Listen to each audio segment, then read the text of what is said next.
Hello friends, I hope you are doing well. In today's video, we are going to design a stylized wooden barrel and you can see the render on the screen. So without wasting any time, let's jump right into today's class. First of all, I will delete the default cube and then by pressing Shift plus A, I will go to the mesh option and create a cylinder. I will set the number of vertices to 9, the radius to 0 0.4 and the depth to 0 0.9. Now I will go into edit mode and create a new edge loop in the center by pressing Ctrl plus R. Then I will switch to vertex select mode, select the bottom vertices and delete them. Next I will select the object and add a mirror modifier from the modifiers tab, selecting the z-axis and enabling clipping. If clipping is not enabled, you will notice that the vertices can overlap and move away from the center.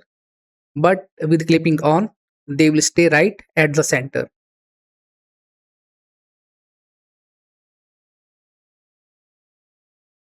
Now I will select the top face and separate it, rename it and hide it for now. Going back into edit mode, I will add two more edge loops to the cylinder and then scale them up.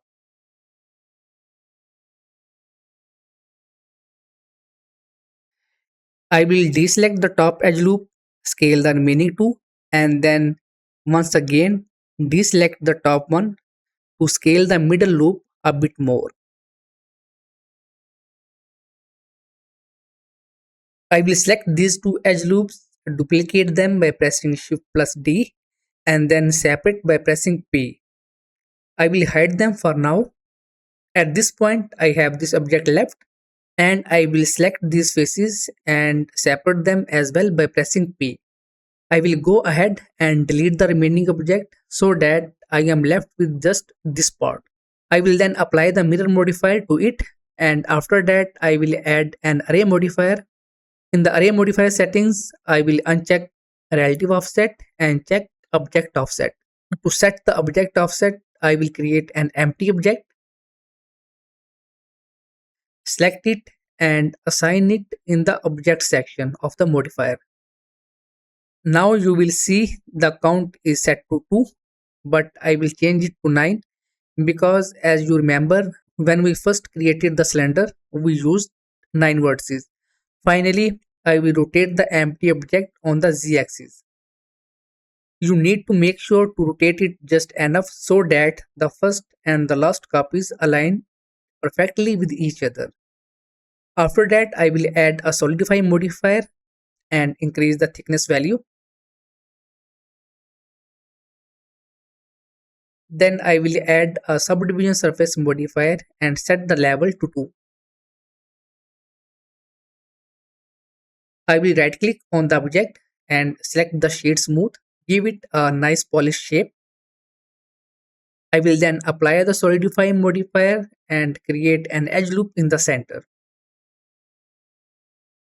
I will now unhide the part that we had hidden earlier. Then I will switch to face select mode, select this face and extrude it before deleting it. Next, I will go into vertex select mode, select the vertex and press F to fill the gap. I will press F a couple of more times until the entire open area is filled. Now I only need the top part, so I will select these top faces, press P to separate them and delete the remaining part. Finally, in edge select mode, I will select these edges and bevel them by pressing Ctrl plus B. If the bevel is too large, I will undo and redo it with a smaller value. Now I will extrude this part downward by pressing E and then switch to face select mode to select and delete these faces. Now I will select these edges and bevel them by pressing Ctrl plus B. Then I will add a subdivision surface modifier by pressing Ctrl plus 2 and I will move it down along the z-axis. Now you can see that the edge loops we created earlier can be beveled again by pressing Ctrl plus B, which will give the top part of the bevel a flatter look. If you prefer this part to stay rounded, you can keep it that way, or you can add edge loop and flatten it a bit. And if you want it even flatter, you can bevel the new edge loop as well by pressing Ctrl plus B.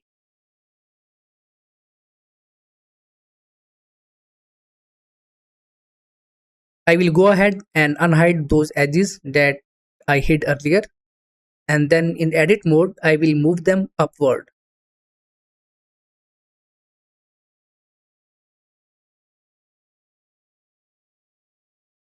Next I will select this loop of vertex and extrude them slightly along the z-axis and scaling them down a bit and adjust the scale as needed.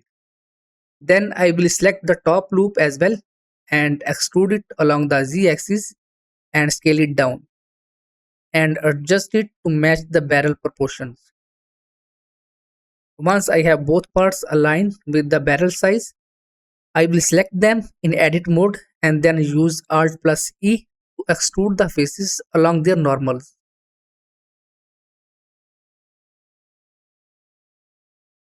Now I will go into edge select mode and press A to select all the edges. Then I will bevel them by pressing Ctrl plus B. After that I will press Ctrl plus 2 to add a subdivision surface modifier. If the scaling does not quite match the proportion of the barrel, we can adjust it accordingly.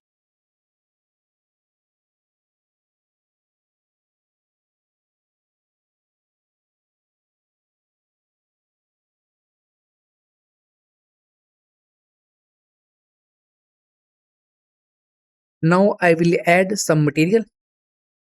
I will select the part I want to color and create a new material in the shader editor and assign it a color.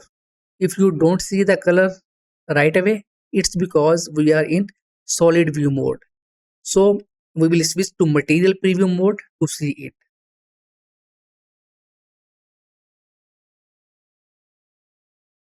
Then for the metal part, I will select it and create a new material and give it a darker color and increase the metallic value. Since we are going for a stylized barrel design, we will keep the color simple and flat.